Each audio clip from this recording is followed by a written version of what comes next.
اور فرمایا کہ وزینا السماء الدنیا بمصابیح، اور ہم نے مزین کر دیا، سجا دیا آسمان کو، آسمان دنیا کو، بمصابیح، چراغوں کے ساتھ۔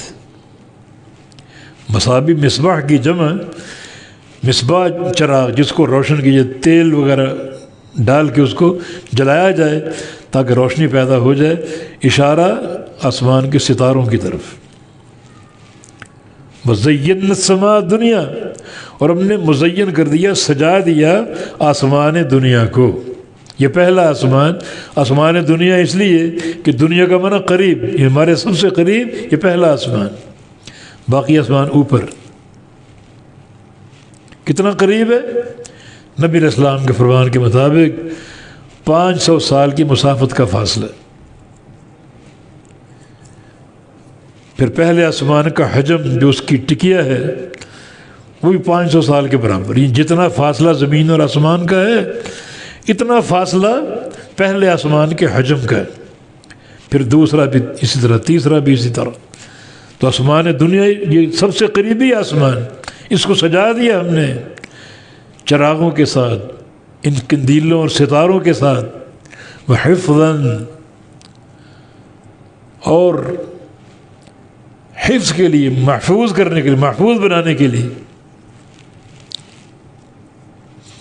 حفظاً منصوب ہے، مفعول ہے، یا مفعول مطلق یا مفعول اجلہ، مفعول لہو۔ مفعول مطلق ہو تو اس کا فعل محذوف ہے، وَحَفِظْنَاهَا حِفْظًا، ہم نے آسمانوں کی اس طرح حفاظت کی ان ستاروں کے ذریعے۔ النجوم امنۃ للسماء، یہ ستارے آسمانوں کا امن ہے۔ یہ شیاطین اور خبیث جن اوپر کو جاتے تھے آسمانوں کی خبریں اچھکنے کے لیے، تو ہم نے ان ستاروں کو شہاب ثاقب بنا کر ایسے شیاطین کو خاکستر کر دیا۔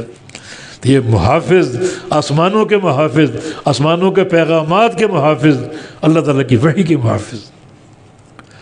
یہ حفظاً مفعول لہو، پھر لام مقدر ہے للحفظ، حفاظت کے لیے۔ یہ مصابیح بنائے، چراغ بنائے آسمانوں کی حفاظت کے لیے، زینت بھی ہے، حفاظت بھی ہے۔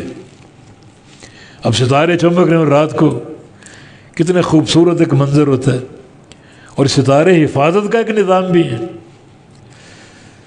اتنی قدرت کی نشانیاں نظر نہیں آ رہی؟ ذالک تقدیر العزیز العلیم، یہی ٹھیک ٹھیک اندازہ ہے اس ذات کا جو عزیز اور علیم ہے۔